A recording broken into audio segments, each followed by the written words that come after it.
രാജ്യത്തിന്റെ 15ാമത് ഉപരാഷ്ട്രപതിയായി NDA സ്ഥാനാർത്ഥി CP Radhakrishnan തെരഞ്ഞെടുക്കപ്പെട്ടു. 452 വോട്ടുകളാണ് CP രാധാകൃഷ്ണൻ നേടിയത്. ഇന്ത്യ സഖ്യത്തിന്റെ സ്ഥാനാർത്ഥിയായ സുദർശൻ റെഡ്ഡിക്ക് നേടാനായത് 300 വോട്ടുകൾ മാത്രം. രാഷ്ട്രപതി ദ്രൗപദി മുർമുവും പ്രധാനമന്ത്രി നരേന്ദ്രമോദിയും CP രാധാകൃഷ്ണന് അഭിനന്ദനങ്ങൾ അറിയിച്ചു. CP രാധാകൃഷ്ണന്റെ പതിറ്റാണ്ടുകളുടെ രാഷ്ട്രീയ അനുഭവം രാജ്യപുരോഗതിക്ക് ഉപകാരപ്പെടുമെന്ന് ദ്രൗപദി മുർമു സമൂഹമാധ്യമത്തിൽ കുറിച്ചു. പാർലമെന്ററി ജനാധിപത്യത്തെയും ഭരണഘടനാ മൂല്യങ്ങളെയും രാധാകൃഷ്ണൻ ശക്തിപ്പെടുത്തുമെന്ന് പ്രധാനമന്ത്രി കുറിച്ചു.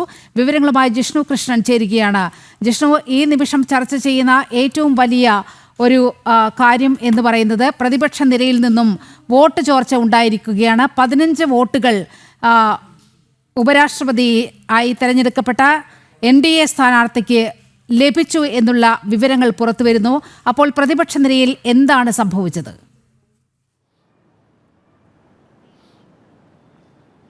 ദിൽമ, പ്രതിപക്ഷ നിരയിൽ നിന്ന് വൻ വോട്ട് ചോർച്ചയാണ് ഉപരാഷ്ട്രപതി തെരഞ്ഞെടുപ്പിനുണ്ടായിട്ടുള്ളത്. ഭരണപക്ഷത്ത് നിന്ന് അപ്രതീക്ഷിതമായ വോട്ടുകൾ ലഭിക്കും പ്രതിപക്ഷ സ്ഥാനാർത്ഥിക്ക് എന്ന് പ്രചാരണം നടത്തിയ കോൺഗ്രസ് ഉൾപ്പെടെയുള്ള പാർട്ടികൾക്ക് സ്വന്തം മുന്നണിയിൽ, അതായത് ഇന്ത്യ മുന്നണിയിലെ മുഴുവൻ വോട്ടുകൾ പോലും പ്രതിപക്ഷ സ്ഥാനാർത്ഥിക്ക് നേടിക്കൊടുക്കാൻ സാധിച്ചില്ല എന്ന നാണക്കേടാണ് ഉപരാഷ്ട്രപതി തെരഞ്ഞെടുപ്പിൽ ഉണ്ടായിട്ടുള്ളത്. ഏതായാലും തെരഞ്ഞെടുപ്പിൻ്റെ ഫലപ്രഖ്യാപനം 7 മണിയോടുകൂടിയാണ് നടത്തിയിട്ടുള്ളത്. അതിൽ NDAയുടെ സ്ഥാനാർത്ഥി CP രാധാകൃഷ്ണൻ, നിലവിൽ മഹാരാഷ്ട്ര ഗവർണറായിട്ടുള്ള CP രാധാകൃഷ്ണൻ 452 വോട്ടുകൾ നേടിക്കൊണ്ടാണ് ഉപരാഷ്ട്രപതിയായി തെരഞ്ഞെടുത്തിട്ടുള്ളത്. പ്രധാനമന്ത്രി നരേന്ദ്രമോദിയും രാഷ്ട്രപതി ദ്രൗപദി മുർമുവും MP-മാരും കോൺഗ്രസ് അധ്യക്ഷൻ മല്ലികാർജ്ജുന ഖാർഗെ, ഒപ്പം വിവിധ സംസ്ഥാനങ്ങളിലെ മുഖ്യമന്ത്രിമാർ ഇവരെല്ലാം തന്നെ പുതുതായി തെരഞ്ഞെടുത്തിട്ടുള്ള രാഷ്ട്രപതിക്ക് ആശംസകൾ അറിയിച്ചിട്ടുണ്ട്, അഭിനന്ദനങ്ങൾ അറിയിച്ചിട്ടുണ്ട്. അടുത്ത് തെരഞ്ഞെടുക്കുന്നൊരു മുഹൂർത്തത്തിൽ, ദിവസത്തിൽ ഉപരാഷ്ട്രപതിയായി അദ്ദേഹം സത്യപ്രതിജ്ഞ ചെയ്ത് അധികാരമേൽക്കും.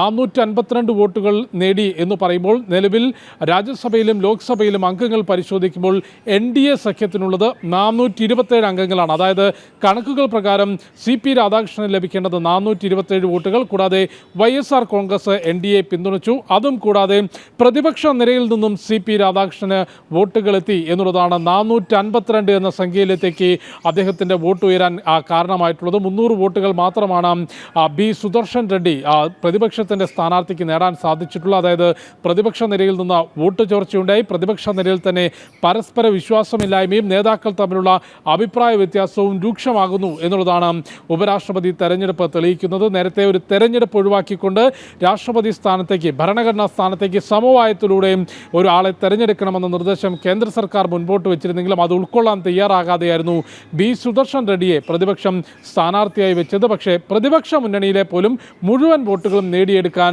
സുദർശൻ റെഡ്ഡിക്ക്, പ്രതിപക്ഷ സ്ഥാനാർത്ഥിക്ക് സാധിച്ചിട്ടില്ല. CP രാധാകൃഷ്ണനെ സംബന്ധിച്ച് അദ്ദേഹം നിലവിൽ മഹാരാഷ്ട്ര ഗവർണറായിരുന്നു. അതിനു മുൻപ് ജാർഖണ്ഡ് ഗവർണർ, പുതുച്ചേരി ലഫ്റ്റനന്റ് ഗവർണറുടെ അധിക ചുമതല, തെലങ്കാന ഗവർണറുടെ അധിക ചുമതല വെച്ചിട്ടുണ്ട്. കൂടാതെ BJP രാജ്യത്ത് പടർന്നു പന്തലിക്കാൻ തുടങ്ങുന്ന സമയത്ത് 98-ൽ തമിഴ്നാട്ടിൽ നിന്ന്, കോയമ്പത്തൂരിൽ നിന്ന് ലോക്സഭയിലേക്ക് തെരഞ്ഞെടുക്കപ്പെട്ട വ്യക്തി കൂടിയാണ് CP രാധാകൃഷ്ണൻ. 99-ൽ വീണ്ടും തെരഞ്ഞെടുക്കപ്പെട്ടു. 2004-ൽ BJPയെ തമിഴ്നാട് സംസ്ഥാനത്ത് നയിച്ച തമിഴ്നാടിൻ്റെ പ്രസിഡന്റ് 2020 മുതൽ 22 വരെയുള്ള കാലഘട്ടത്തിൽ കേരളത്തിൻ്റെ പ്രഭാരിയായിക്കൊണ്ട് കേരള രാഷ്ട്രീയത്തിലും CP രാധാകൃഷ്ണനെ നമുക്ക് കാണാൻ സാധിച്ചിരുന്നു. പിന്നീടാണ് ഗവർണറായിക്കൊണ്ട് അദ്ദേഹം ചുമതലയേൽക്കുന്നത്. നിലവിൽ മഹാരാഷ്ട്ര ഗവർണറായിരിക്കുമ്പോഴാണ് അദ്ദേഹത്തെ BJPയുടെ നിയോഗം അനുസരിച്ച് അദ്ദേഹം NDAയുടെ ഉപരാഷ്ട്രപതി സ്ഥാനാർത്ഥിയായി എത്തുന്നത്. ഇന്ന് രാവിലെ 10 മുതൽ 5 വരെയായിരുന്നു വോട്ടെടുപ്പ് നടന്നത്. 6 മണി മുതൽ വോട്ടെണ്ണൽ ആരംഭിച്ചു. 767 വോട്ടുകളാണ് ആകെ രേഖപ്പെടുത്തിയത്. അതിൽ അസാധുവായ വോട്ടുകൾ മാറ്റി